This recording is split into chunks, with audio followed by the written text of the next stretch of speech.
Class 7 Science Chapter 8 Humidity our next topic. What is humidity? तो इसको clear कीजिए. Humidity means the dampness of the air or the amount of water vapor in it. कहने का मतलब है कि humidity का मतलब है, ये आप ऐसे मान सकते हैं कि एयर में कितना भारीपन है, या आप ऐसे बोल सकते हैं कि वाटर वेपर की का जो अमाउंट है या जो मात्रा है वो एयर में कितनी है, इसे ह्यूमिडिटी से नापा जाता है. Air can hold only a certain amount of water vapour eight a particular temperature.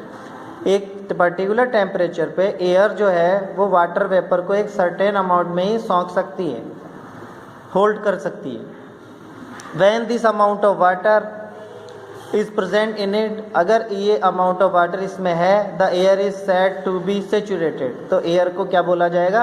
Saturated. तो देखिए, the capacity of air to hold water vapor increase with temperature. तो air में water vapor को hold करने की जो capacity है वो temperature के साथ बढ़ती जाती है.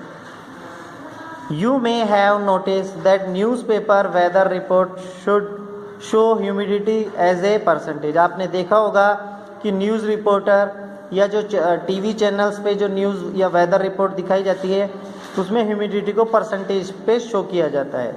They actually show relative humidity. ये रिलेटिव ह्यूमिडिटी के बारे में शो करते हैं. Relative humidity is the amount of water vapour present in the air.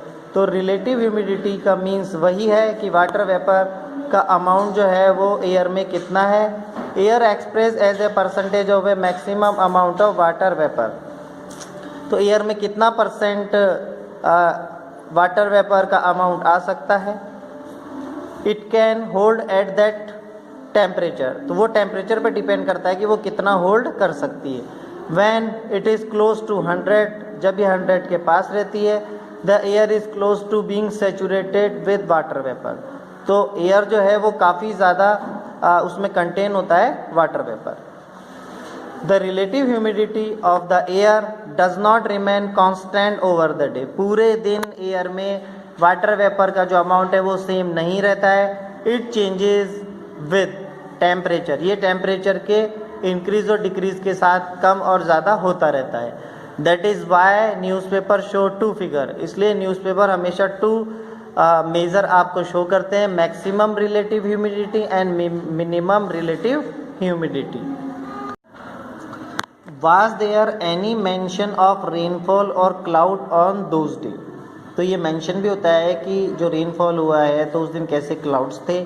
Is there any connection between humidity, rainfall and temperature. तो क्या इन तीनों के बीच में कोई कनेक्शन है, ह्यूमिडिटी, रेनफॉल और टेम्परेचर के बीच में.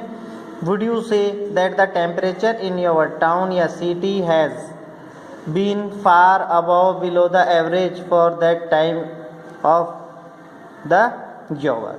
तो ये कहना चाह रहा है आपकी सिटी का जो टेम्परेचर है वो ज़्यादा या कम हो सकता है एवरेज टेम्परेचर से, जैसा कि होना चाहिए.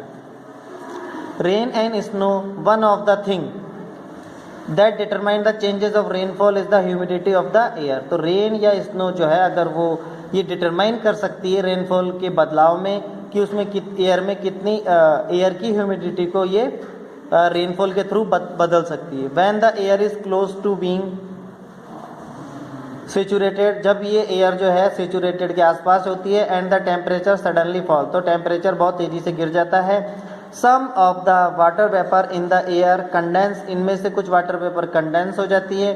Cloud form when condensation take place high above the ground.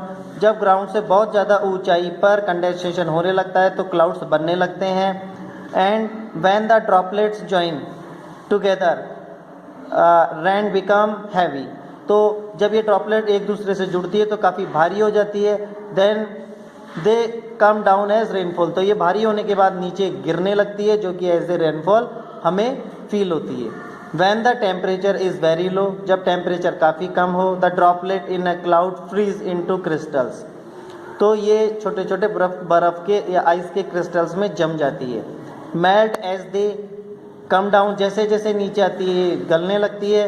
On the other hand, दूसरे तरीके से सोचे तो if rain drop pass through a very cold layer of air, जब रेन ड्रॉप जो है वो एयर की काफ़ी कोल्ड लेयर से गुजरती है, they freeze into hailstone as they come down, तो ये हेलस्टोन्स के तौर पे जम जाती है जब नीचे आती है, मतलब आइस, हल्की ice.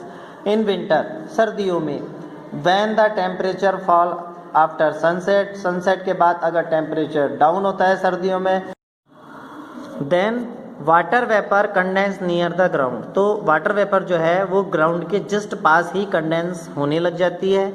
The droplets hanging in the air, और जो एयर में ड्रॉपलेट्स होती है वो हैंग होने लग जाती है, मतलब बिल्कुल बारीक लटकने लग जाती है।